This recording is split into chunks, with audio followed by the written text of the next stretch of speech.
Eh, vas-y, pète-lui le doigt, là. Pète-lui le bras. Mais...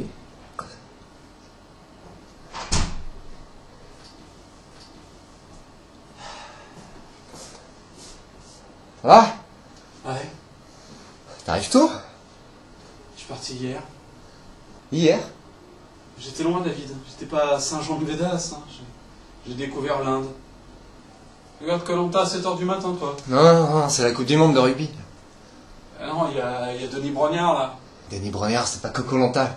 C'est la Coupe du Monde de rugby, c'est le foot, c'est le MAG, la F1, tiens. Le grand concours des animateurs. Ah non, le grand concours des animateurs, c'est Carole Rousseau. Éclate-lui les burnes, putain! Il s'en sert pas, ce mec, il a pas de burnes. Éclate-lui les burnes, là. Carole Rousseau, elle anime plein les yeux. Non, plein les yeux, c'est Jacques Legros. Jacques Legros, c'est le JT de 20h sur TF1.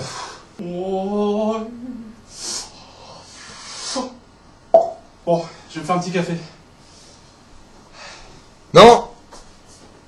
Non! Non. Ça va t'énerver. L'énervé? L'énervement, c'est quoi? C'est la perte d'humanité. Alors que l'Indien, lui, il est humain. Il te sourit. Même quand il a qu'un bras dans lequel il porte son enfant mort. Il te sourit, lui aussi. Alors qu'il est mort.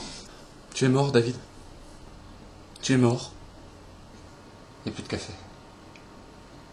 T'es mort, David! Putain, je vais te crever! Tu penses qu'à ta gueule, hein? Comme tous ces petits Français, là! Ah, ici, tu chopes la varicelle, t'as 3 boutons au cul, c'est le pédiatre, tous tes cadeaux, gamin, tu le pourris. Là-bas, en Inde, le gamin qui chope la varicelle, en 2 jours, il crève, comme une merde! Dans le bras de son père! Qui lui sourit! Il est heureux, le mec! Il est heureux parce qu'il sait que quand il va rentrer chez lui, il y a sa femme analphabète qui lui a racheté du café, alors qu'elle sait même pas lire le mot café! Espèce de merde!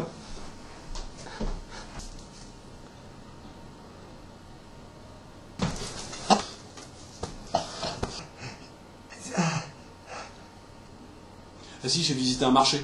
C'est plein de vie, un marché. Alors c'est là-bas que j'ai acheté mon poncho. Ça, c'est pas du tout indien, le poncho. C'est un truc étranger. Je suis parti à l'étranger. Je rapporte un souvenir de l'étranger. Excuse-moi, mais c'est totalement con. Je comprends rien, mon rugby. Ah ouais? Tu sais qu'ils jouent pas au rugby, là-bas. Essai! Non. Si. Mais il a pas du tout essayé, là. Et le 15, là, il vient d'essayer de faire une passe.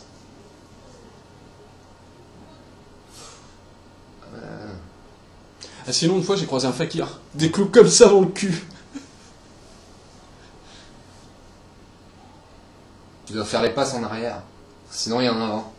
Faut que tu t'imagines une ligne imaginaire comme ça. Mais si tu veux aller devant, pourquoi tu passes vers Ta l'arrière? gueule, ta gueule. C'est une progression. Mais ils ont du café là-bas? Tu le fais exprès? C'est ça, tu le fais exprès? Non, mais je... pas... Enfin, physiquement, si 2 personnes courent comme ça, qu'elles se font des passes, et que le mec il lui passe le ballon, que lui il le dépasse comme ça, qu'il lui en fait une passe. Donc vu qu'ils courent les gars, vers la ligne, ils ont tendance à avancer. Alors, pardon, hein, mais question. Imaginons que les mecs qui courent en arrière, est-ce qu'à ce moment-là, ils peuvent passer vers l'avant?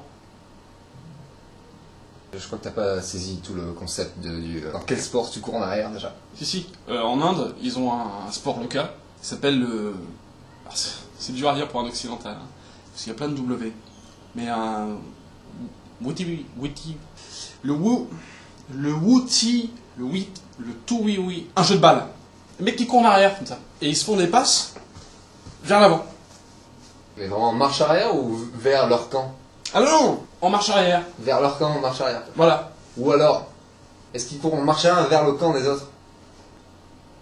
Alors je t'avouerai que le problème c'est que c'est un sport qui est assez oral. 30 dans chaque équipe. Sur un terrain de 9 mètres carrés. 9 mètres carrés à 60, t'imagines? Ouais. C'est compact Ouais. comme jeu. Ouais. Pourquoi t'es énervé là comme ça? Je suis pas énervé, c'est le café là, j'en ai eu 13. Quoi?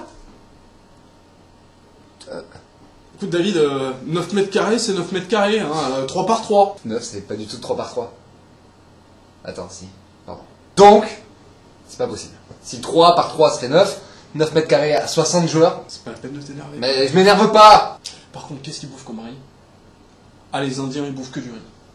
Un Indien sans son bol de riz, c'est comme un sushi sans wasabi. Le rugby, c'est sympa. Avec un bon café, c'est mieux. Ça va, tu vas me le reprocher combien de temps? 3 mois? N'empêche que t'aurais pu en racheter. Eh ouais, mais je l'ai pas fait. Et je pensais que t'allais en ramener d'Inde, tu vois. Mais c'est pas indien le café. Excuse-moi, le poncho, c'est vrai que c'est hyper indien aussi. Putain, mais t'as rien écouté ce que je t'ai dit quand même. Si, j'ai écouté. Je l'ai acheté sur le marché. Sur le marché, il doit bien y avoir du café s'il y a des ponchos, connard. Et toi, t'as fait quoi pendant ces 10 jours là? Je parie que t'as rien fait. Je buvais du café. Quoi? Je buvais du café. Ouh.